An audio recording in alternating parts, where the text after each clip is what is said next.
महत्त्वाची बातमी। इसिसचा देशातील भाजप कार्यालयांवर हल्ल्याचा प्लॅन होता। अटक केलेल्या इसिसच्या मोहम्मद जोहेबकडून हा धक्कादायक खुलासा करण्यात आला आहे। इसिसचा हिंदू नेत्यांच्या हत्येचा देखील प्लॅन होता असं देखील जोहेबचा खुलासा आहे। संभाजीनगरातून मोहम्मद जोहेबला राष्ट्रीय तपास यंत्रणेकडून अटक झालेली आहे। हल्ल्यासाठी पिस्तूल, स्फोटकं, सिम कार्ड उपलब्ध करून मिळाली अशी माहिती देखील जोहेबने दिली आहे। दत्ता कनवटे माझे सहकारी आपल्याला अधिक माहिती देत आहेत। दत्ता,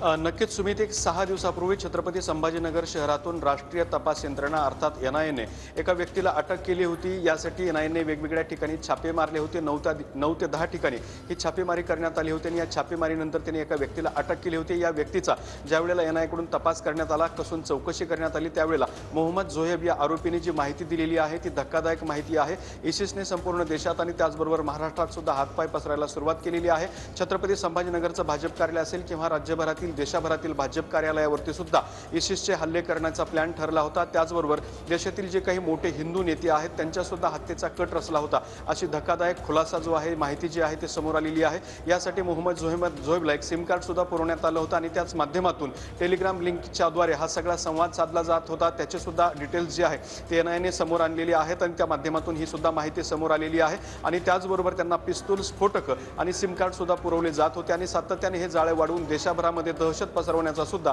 प्लॅन होता, अशा स्वरूपाची माहिती समोर आलेली आहे। मोहम्मद जोहेब याच्या या सगळ्या चौकशीमधून ही माहिती समोर आल्यानंतर संपूर्ण देशभरातील सुरक्षा यंत्रणा अलर्ट झालेल्या आहेत। मात्र मोहम्मद जोहेब याच्या चौकशीतून जी माहिती आहे, धक्कादायक माहिती समोर आलेली आहे, त्यामुळे मात्र खळबळ पसरलेली आहे। नक्कीच धन्यवाद तुम्ही दिलेल्या सविस्तर माहितीसाठी।